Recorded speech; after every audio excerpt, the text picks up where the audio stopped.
that there will be two zones, right? Those within 300 kilometers and from the point of injection, and those outside. Only two prices is what you are looking at, right? This is what we are looking at present.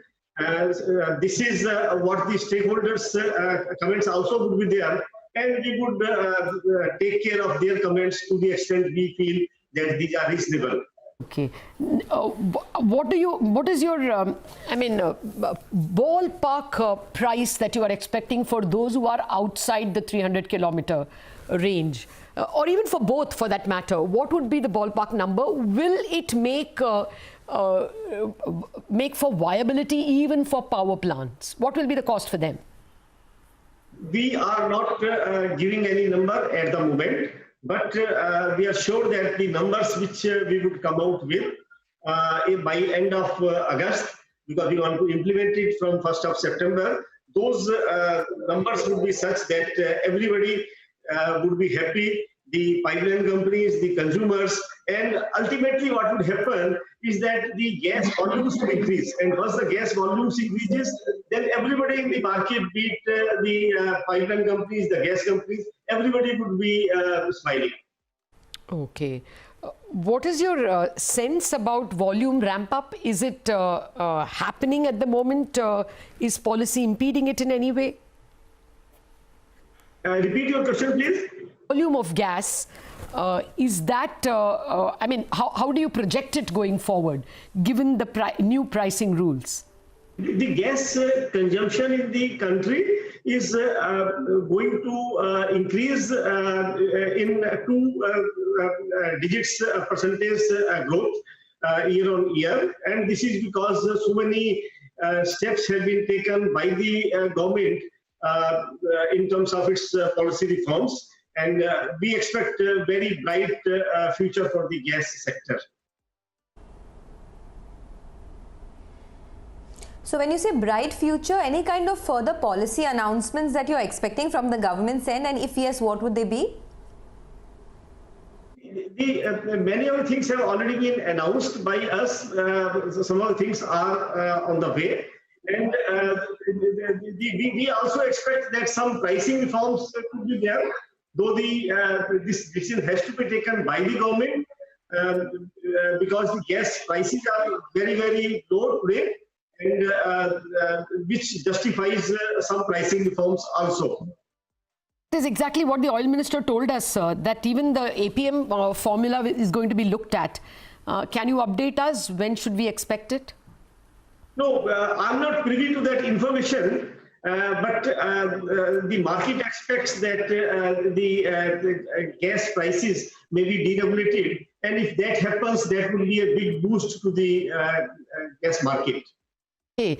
We look forward to that, sir, as a cleaner energy, and of course, as it becomes affordable for more and more power plants, it will be a very big addition. Mr. Saraf, pleasure speaking with you. Thank you very much indeed for joining us this morning. Okay, while we were having these very important conversations, the market has been doing something very important. It has definitely, emphatically climbed above that 200-day moving resistance. Anuj, to you. Yes, Lata. In fact, and you know what, more importantly, the Bank Nifty, which is what we spoke about, perhaps the catch-up trade, that has happened and it's now up 520 points. And HDFC Bank was a no-brainer. It would have opened 3-4% higher. That was a no-brainer. But other banks are beginning to participate, like ICICI Bank and Axis.